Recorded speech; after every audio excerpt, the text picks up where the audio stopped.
की बात किया, उनके लिए भी आवाज उठाया और सरकार ने इसी बार जो केंद्र का उनका बैठक, माफ कीजिएगा, उनकी कैबिनेट का जो बैठक हुआ उसमें प्रस्ताव आया विस्थापन नीति के साथ। आज कोयलांचल के तमाम गलियारों से, गांवों से आवाज आ रही थी विस्थापन आयोग के गठन की। मैं मानता हूं उस आयोग के गठन के लिए कई विधायकों ने, कई समाज सेवियों ने आवाज बुलंद किया था, लेकिन यह भी सच्चाई है उसमें अंतिम मुहर मैंने लगाने का काम किया। निसंदेह आज से नहीं, वर्षों से यह मांग उठी थी। कई विधायक उसे गैर सरकारी संकल्प में या फिर वाद विवाद में लेके आते थे, सरकार आश्वासन देती थी, बच्चे बात करती थी कि ठीक है काम हो जाएगा, और वह लोग अपना प्रस्ताव को वापस ले लेते थे। लेकिन इस बार आपने देखा होगा कि पहली बार 25 सालों की राजनीति में झारखंड के विधानसभा में कितना जिद्दी होकर मैंने विस्थापन आयोग के गठन के लिए लड़ाई लड़ा। मैंने विभाग के मंत्री से स्पष्ट कहा कि समय दीजिए, 5 दिन, 50 दिन, 150 दिन, चूंकि कई वर्षों से यह पेंडिंग पड़ा है। हम मानते हैं कि कई लोगों ने प्रयास किया, लेकिन जिस तरीके से मैंने इस बार सदन में रखा यह आपसे छुपा नहीं है। आपने भी देखा होगा कि किस प्रकार मजबूती के साथ हम लोग, चाहे मजदूरों का मामला हो, विस्थापितों का मामला हो, उसे उठाने का काम किए हैं। और यह आपको बिल्कुल भरोसा दिलाते हैं कि आज जो परिस्थितियां बन रही हैं मजदूरों के हितार्थ के लिए, हम सभी तत्पर हैं। और बिल्कुल साथ ही साथ में तमाम मजदूरों से, मजदूर भाइयों से, कामगार भाइयों से यह आग्रह करूंगा, यह आह्वान करूंगा कि आप सभी एकजुट हो जाएं, क्योंकि अब निर्णायक लड़ाई का समय है। अब समय है कि हम मेहनत कश अपना हिस्सा मांगे, अपना हिस्सा पहले मांगे, क्योंकि ये गांधी का देश है। यह देश गांधी को भी पूजता है, मानता है। तो मैं चाहूंगा कि हम मेहनत कश जितने भी कामगार भाई हैं अपना हिस्सा मांगा जाए, और मांगने पे अगर ना दिया जाए तो छीनने की भी ताकत होनी चाहिए। इसलिए मैं आप सभी से आग्रह करता हूं कि एकजुटता के साथ अपना हिस्सा मांगे।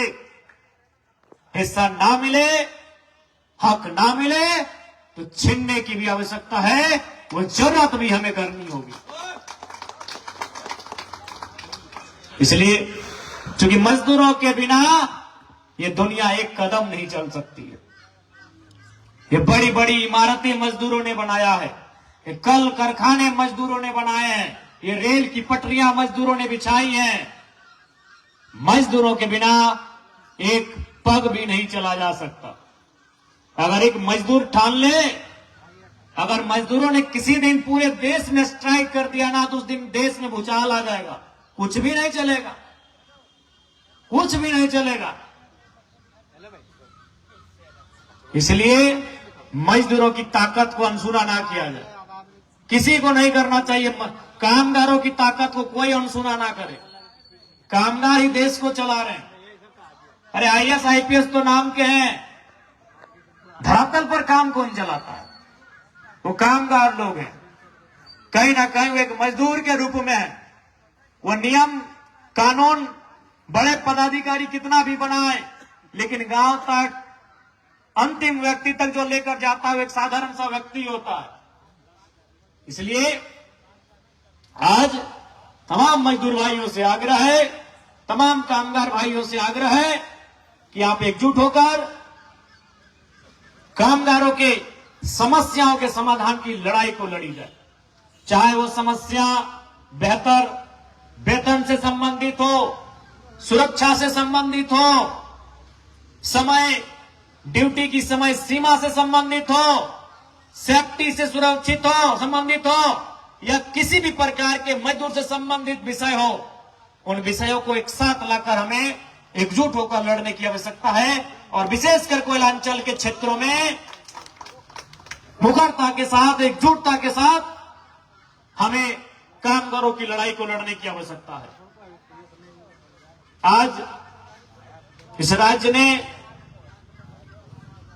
इस देश ने, इस दुनिया ने कामगारों को वो सम्मान नहीं दिया जिसके वो हकदार रखते हैं। आज उनसे काम लिया गया, काम के बदले कार्य क्षेत्रों में कई प्रकार की यातनाएं, कई प्रकार का उत्पीड़न हुआ उनके साथ, लेकिन उसके बावजूद भी उन्होंने अपने सिकवे गिले को, अपनी सिकन को छुपाकर देश की उन्नति में, राज्य की उन्नति में अपना योगदान देने का काम किया। तो अब समय आया है कि अब कामगार केवल देंगे नहीं, उन्होंने अपना पसीना दिया, अपना मेहनत दिया, अपना श्रम दिया, आज लेने की भी बारी है। वो स्वाभिमान लेंगे, वो सम्मान लेंगे, वो सुरक्षा लेंगे, वो अपना हक लेंगे, अपना अधिकार लेंगे। देने को मजदूरों ने, कामगारों ने बहुत कुछ दिया इस देश को, इस राष्ट्र को दिया, इस राज्य को दिया, तमाम कोलियरियों को दिया, कंपनियों को दिया, फैक्ट्रियों को दिया, तमाम परियोजनाओं को दिया। लेकिन आज कामगार समूह एकजुट होकर अब लेने की बात करेगा, अपना सम्मान को लेगा, अपने अधिकारों को लेगा, अपने हक को लेने का काम करेगा। इसीलिए भारतीय क्रांतिकारी मजदूर संघ आप सबों के बीच न्याय के लिए आया है, आप सबों के बीच हक अधिकार की लड़ाई को बुलंद करने के लिए आया है, ये मैं आप सभी को बताना चाहूंगा। इसलिए आप सभी से आग्रह है कि अब समय है, एकजुटता का समय है, अपने हक अधिकार को सुरक्षित रखने का। और चूंकि सबसे ज्यादा अगर एकजुट किसी को रहना है तो कामगारों को रहना होगा। आज दुनिया के एक बहुत बड़े दार्शनिक कार्ल मार्क्स कहा करते थे कि दुनिया के मजदूरों एक हो जाओ, तुम्हारे पास अपनी जंजीरों को खोने के अलावा कुछ नहीं बचा है। आज पुनः हमें लगता है कि झारखंड, विशेषकर झारखंड के कोयलांचल के मजदूरों को एक होकर एक स्वर में अपनी आवाज को बुलंद करने की आवश्यकता है। कार्ल मार्क्स ने अपने जीवनी में एक वाक्य का जिक्र किया था कि वह जर्मनी के किसी जेल में गए हुए थे कैदियों से मिलने के लिए। तो उन्होंने वहां जाकर देखा कि कैदी लोग प्लेट अच्छा ना होने के कारण लड़ रहे थे। जो उन्हें खाना दिया जाता था जिन प्लेटों में, वो प्लेट अच्छा नहीं था, टूटी फूटी प्लेट थी, तो उसके लिए कैदी झगड़ा कर रहे थे, लड़ रहे थे। तो कार्ल मार्क्स हंसे, मुस्कुराए और बोले कि आप, तुम्हें अच्छा भोजन नहीं मिल रहा है, तुम उसके लिए लड़ रहे हो, अच्छी प्लेटें नहीं मिल रही, इसके लिए लड़ रहे हो। अगर लड़ना है तो आजादी के लिए लड़ो।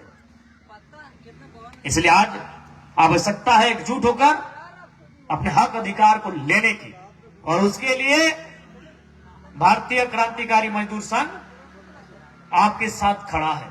और आप आज ये कहने की बातें नहीं है, आप भी प्रबुद्ध लोग हैं, आपने भी कई बसंत, कई होली, कई दिवाली, कई ईद देखा है, आपने एक युग को जिया है।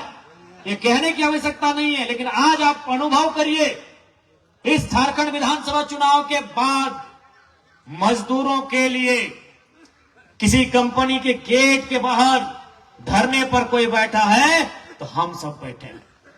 कहीं देखिए, चाहे वो धनबाद रहे, बोकारो रहे, या रामगढ़ रहे, या कोल्हान रहे, अगर कहीं कोई मजदूर के लिए संघर्ष कर रहा है, मजदूर के हिस्से की लड़ाई लड़ रहा है, तो वहां हम हैं। आप देख सकते हैं, बाकी लोग चुनाव के समय आते हैं और फिर चुनाव आने के समय लोगों के बीच आते हैं। अब बताइए, कहीं भी कोई भी मजदूर के साथ घटना घटे, पहले तो मैं ईश्वर से, रब से, खुदा से, बुढ़ा बाबा से प्रार्थना करता हूं कि कोई ऐसी घटना ना घटे, कि किसी भी कामगार के साथ ऐसी कोई घटना ना घटे। लेकिन अगर बाय चांस घट जाता है तो सबसे पहले हमें याद करते हैं, क्योंकि उनको मालूम है कि उस घटना स्थल पर आने का साहस अगर किन्हीं में है तो हम सबों में है। आज मैं आपके बीच आया हूं, मेरे पांव में फ्रैक्चर है। अरे हमारे विधायक सांसद अगर छींक आती है तो दिल्ली जाते हैं और 10 दिन वहां बेड रेस्ट करते हैं। उन मजदूरों को भी मालूम है कि रात 2 बजे अगर किसी को बुलाया जाएगा तो हमारा संगठन। आप देख ले, कहीं किसी भी, चाहे 2 दिन धरना दो, 3 दिन धरना हो, आप तो देख ही रहे हैं। हाल ही फिलहाल बीसीसीएल जादू मातो की घटना आप देखे होंगे। 3 दिन तक डेड बॉडी पड़ी रही। तीनों दिन हमारे जेएलकेएम बीकेएमएस के साथी धरने पर बैठे रहे, पूरा परिवार बैठा रहा। यानी जब आपके साथ दुख घटता है तो मिलने हर कोई आता है, सांत्वना देने के लिए हर कोई आता है, लेकिन जब लड़ने की बात आती है, खड़ा होने की बात आती है, रात रात को जागने की बात आती है, तो केवल वहां जेएलकेएम और बीकेएमएस खड़ा है कि नहीं, आप देख लीजिए। कहीं भी आप जाके देखिए। कल ही आपका रामगढ़ में घटना घटा, कुछ दिन पहले बालीडी में हुआ था। जहीं भी अगर किसी के साथ कुछ हो रहा है तो वहां हमारी भूमिका ज्यादा है।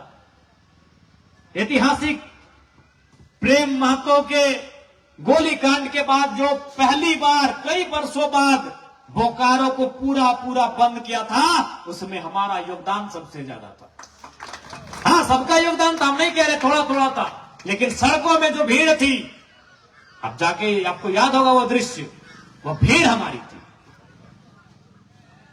इसलिए आपके हित के लिए, आपके हक हुकूक के लिए हम लोग सदैव आगे हैं, सदैव तत्पर हैं।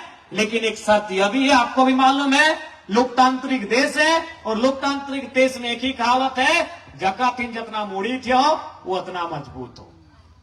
जितना मूड़ी जोड़िएगा राय जी, उतना मजबूत बनिएगा। ये लोकतंत्र का यही खेला है। ये राजा का राज नहीं है कि जिसका भुजा में जितना ताकत है तलवार घुमा के लड़ लिए, सर को धड़ से अलग कर दिए। ये लोकतांत्रिक देश है, यहाँ तलवार नहीं घुमाया जाता है, यहाँ मूड़ी की संख्या आपको तय करती है कि आप कितने ताकतवर हैं। ये सिरों की संख्या, जिंदा सिरों की संख्या तय करती है। आपके साथ खड़े होने वालों की संख्या तय कर सकती है, आपके साथ डटे रहने वालों की संख्या तय करती है आप कितने बलवान है। वो था, वो राजाओं का राज होगा था, वो अंग्रेजों से पहले था। जो जितना भाला उठा सकता था, जो जितनी विशाल कह तलवार को चला सकता था, उसका दमखम था। नहीं, अब चला गया वो। तलवारें घर में पड़ी है सबकी, आपकी भी होंगी एक आध। वो भाले घर में किसी कोने में होंगे, वो फरसे घर में किसी कोने में होंगे। ये लोकतांत्रिक युग है, और यहां जितना आपके पास संख्या बल है, जितने आपके पास मूड़ी की संख्या है, आप उतने पावरफुल है। इसलिए किसी भी आंदोलन को सक्सेस बनाने के लिए लोगों की भूमिका सर्वोपरि होती है। इसलिए मैं सबसे पहले अपने संगठन के तमाम साथियों से आग्रह करूंगा कि अपने आप को लोकतांत्रिक रूप से मजबूत बनाए। कहावत है, संघ है शक्ति कली युग है। ये कली युग है और यहां संघ में ही शक्ति है। आपके पास संघ है, आपके पास, आप अकेले थाना में चले जाइए, बड़ा बाबू रे में तेरे करके बाहर कर देंगे। और वही आप गेट के बाहर 50 को खड़ा करके जाइए, बोलेगा अरे पहले चाय तो पी लीजिए ना, हल्ला तो आपका लड़का लोग था, बोलिए ना शांत रहे, थोड़ा चाय पी लीजिए, पानी पी लीजिए राय बाबू। ये संघ है शक्ति कलयुग है। इसलिए आपको किसी भी लड़ाई को लड़ना है तो संघ की आवश्यकता है, और हम सबों ने इसीलिए एक सही समय पर भारतीय क्रांतिकारी मजदूर संघ की स्थापना की है। अब इसे चलाना, संचालन करना आपका जिम्मा है। ये सबों का संघ है। जैसे आप कहते हैं ना, हम सबों के विधायक हैं, झारखंड में और भी विधायक हैं। आप देखिए उनके साथ आप कितने करीब जा सकते हैं, कैसे उनसे मिल सकते हैं। आपको लगेगा एक प्रोटोकॉल होता है विधायक का, लेकिन जब आप जयराम महतो से मिलते हैं तो भूल जाते हैं कि हम भी एक एमएलए हैं, कि हम भी एक इलेक्टेड एमएलए हैं। आप हमारे साथ मिलते हैं। अब तो देखने की है, कभी फोटो खींचा तो कोई गर्दन पकड़ के दाया बाएं घुमा दिया, हमारे फोटो भलना। तो ये आपका संगठन है, इस संगठन से आपकी आस्था है, ये संगठन आपके घर का संगठन है, आपका है, इसे आप चलाएं। चूंकि गिरिडीह निकलना है, आपको भी मालूम है, हमारे गिरिडीह के प्रत्याशी नवीन चौरसिया जी का देहांत हुआ है, तो उनके क्रियाक्रम, अंतिम क्रियाक्रम में गिरिडीह पहुंचना है और समय सीमा का अभाव है, इसलिए और साथ ही लेट से आए उसके लिए खेद प्रकट करते हैं और पुनः तमाम मजदूर भाइयों से, कामगार भाइयों से ये अपील करते हैं कि आप लोग एक साथ आए, आपके हिस्से की लड़ाई को लड़ने के लिए। सड़क में भी हैं, गेट के बाहर अंदर, और विधानसभा के अंदर तो हम हैं ही, उसके लिए आप आश्वस्त रहिए। कोई बात नहीं, लेट हुए लेकिन बेहद में, चलिए ठीक है। और निसंदेह आपकी जो मांग है, जारंगडी कोलियरी के अस्पताल को पूर्ण पहले के रूप में चलाया जाए। जारंगडी कोलियरी में डिपार्टमेंट और आउटसोर्सिंग कंपनी का भारी वाहन का परिचालन एक ही हॉल रोड में हो रहा है, उसे अविलंब बंद किया जाए। उपकरण विभाग के भारी मशीनों में पार्ट्स पुर्जे के कमी को देखते हुए अविलंब पार्ट्स पुर्जे की व्यवस्था किया जाए। जारंगडी कोलियरी में प्रबंधन के द्वारा मजदूरों को भेदभाव किया जा रहा है, उसे अविलंब बंद किया जाए। परियोजना में कार्यरत ठेका श्रमिकों को हाई पावर कमेटी के फैसले के अनुसार वेतन एवं सामाजिक सुरक्षा दिया जाए। निसंदेह इन मुद्दों के साथ जारंगडी के क्षेत्र में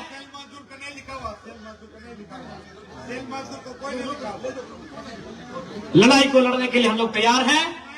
आप लोग चरणबद्ध तरीके से आंदोलन की या अपने कार्यक्रमों की तैयारी करें। हम लोग आपके साथ खूंटा गाड़ कर खड़ा है।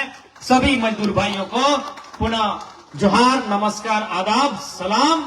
सभी एकजुट हो जाए और अपने हक हुकूक की, आने वाले भविष्य की लड़ाई को मजबूती से लड़ा जाए। धन्यवाद, धन्यवाद, धन्यवाद।